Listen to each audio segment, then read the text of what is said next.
G'day, guys, and welcome to episode 12 of the Mindful Men podcast. My name is Simon Rinnie, and I'm the man behind Mindful Men.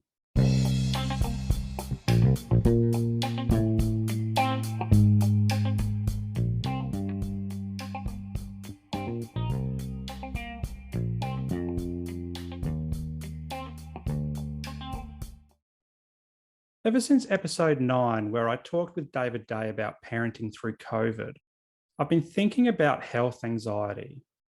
David mentioned he experienced this in the midst of COVID, and it got me curious to have a closer look at what health anxiety is. So today, I'll give you a glimpse into health anxiety and leave you with some tips on how to manage it towards the end. Health anxiety is also known as hypochondria. Hypochondria is when someone has significant worry about whether they are seriously ill or are about to become seriously ill or even might become seriously ill in the future. For some people, this could be excessive worry about a condition that they already have or something that has the potential to develop in the future. Now, there's a difference between health anxiety and regular worry about our health.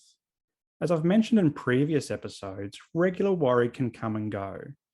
It's quite normal for us to worry about our health, but usually it doesn't result in excessive worry to the point of anxiety.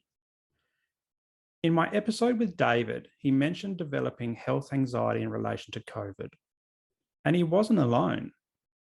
There's plenty of news articles and studies out there that show how our communities have become scared about getting COVID and or passing it on.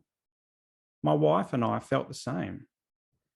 Ever since COVID emerged in late 2019, the news cycle has been constant. Daily infections, daily death tolls, lockdowns to stop the spread. We were told how to wash our hands and how far to stay away from each other. We were bombarded by COVID-related news. And as a result, life as we knew it changed. And amongst all of this, we wondered if we would get it. Everyone I spoke to was concerned about getting COVID. And my wife and I, we were and still are quite anxious because we didn't want our kids to get it. I mean, what would happen if we were a carrier and we gave it to our kids or someone else in the family? What would happen if someone we knew died because we inadvertently infected them? I wouldn't know what I would do if this happened.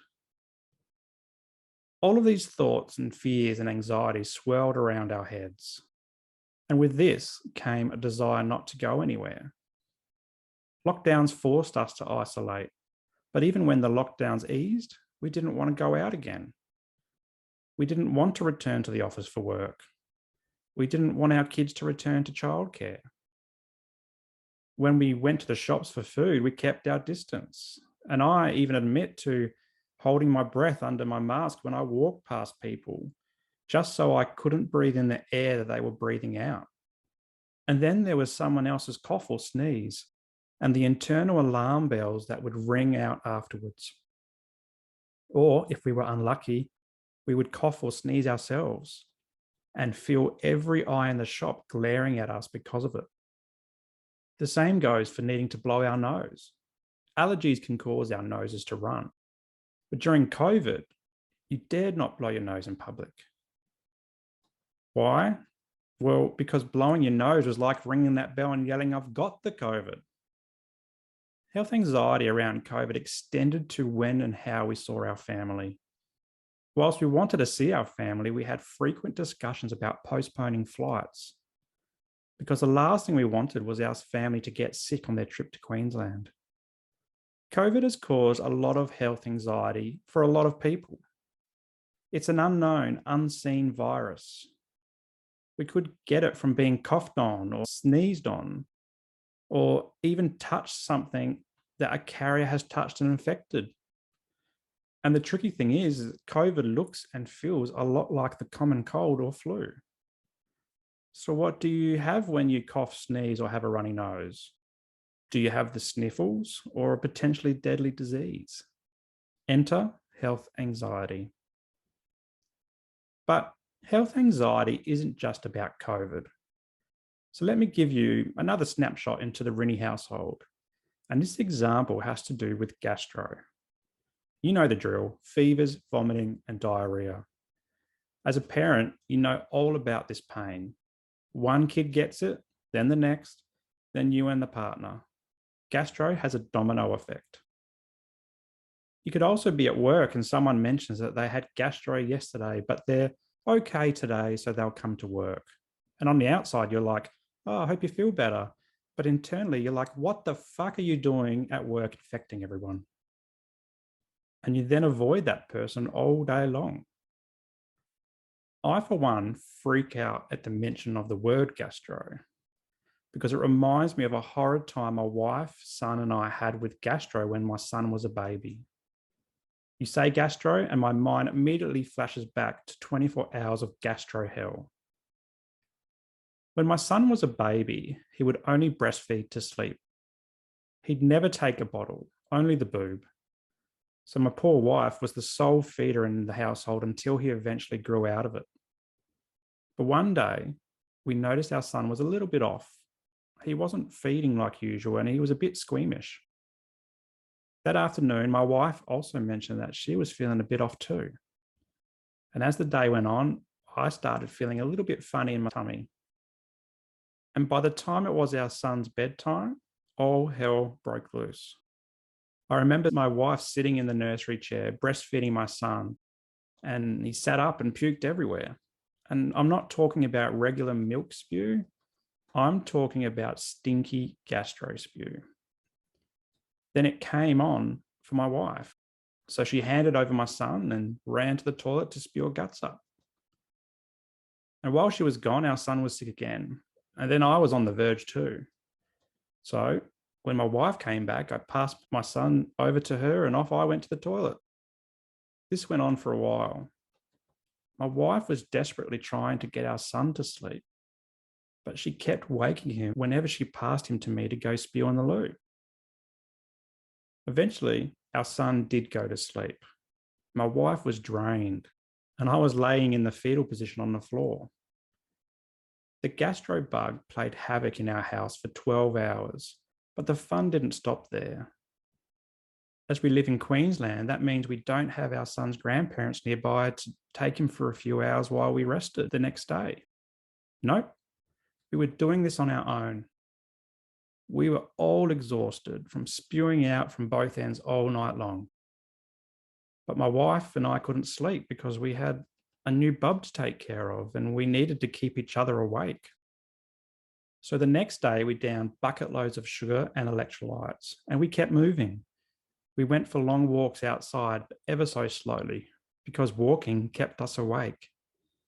Now, it's because of this event that the sheer mention of gastro or gastro-like symptoms causes me to freak out. Having gastro all at once when my son was a bub has scarred me for life. And all it takes is someone to say I've got a tummy ache and I go into a sweat of gastro-related anxiety.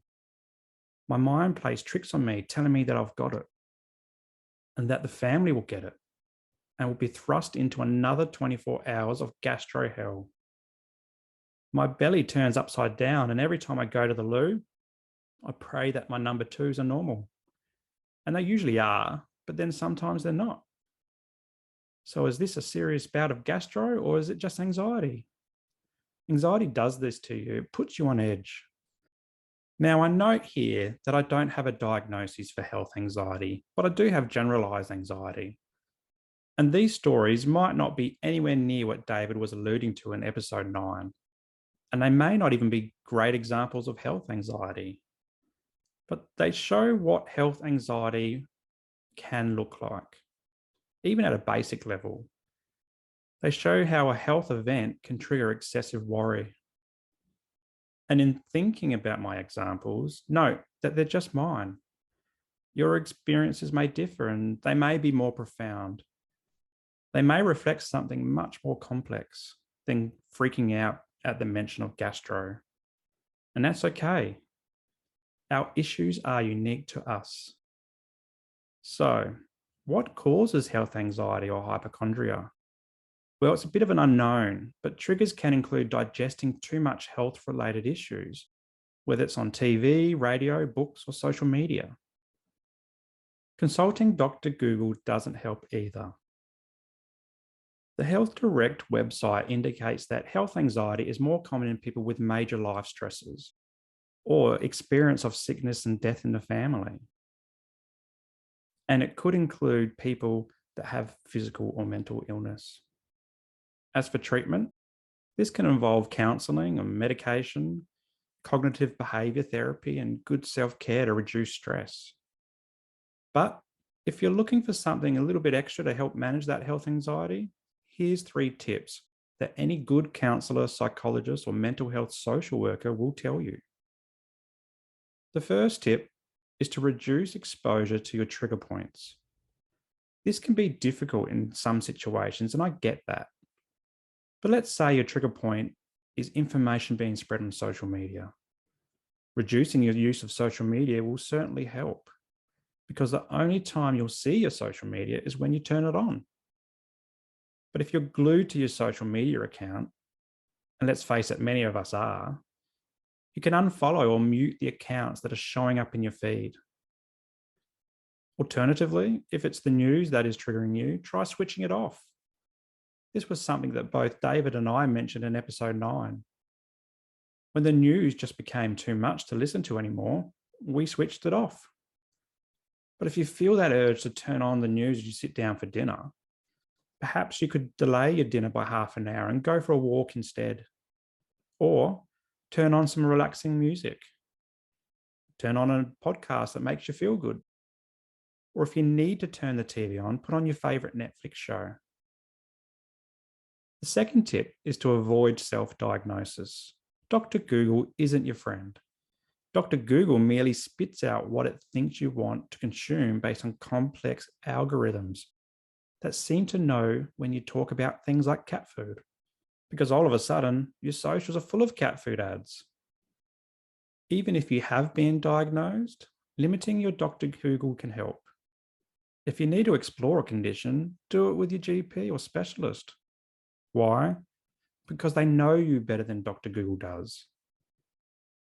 The third tip is, if you're concerned, speak up. After all, that's what we do at Mindful Men. We encourage each other to speak up. But don't ask your mates and then compare their stories with yours. Speak up to a professional and start with your GP. Get whatever tests done that you need. Is it blood work, x-rays, MRIs, CT scans, mental health assessments, or COVID tests? Talk to the experts. They've trained for years to identify health issues. And if you're not satisfied with their response, get a second opinion. Talking to experts is critical because in my book, knowing is better than not knowing. Knowing helps you create a path to improved health and well-being. It can help you target your response. It can inform you along your recovery journey. But not knowing is like trying to find the exit in a pitch black, dark room. You'll stumble around for longer than you need until you either give up or you hurt yourself trying to find that exit. It's certainly been a tough few years with COVID. The news cycles haven't stopped in regard to public health measures, and we've all done our best to cope. But if you are struggling, remember that it's okay to be not okay. It's okay to ask for help, no matter how small or insignificant you think your concern is. Thanks for joining me today. My name is Simon Rennie. Until next time, stay mindful.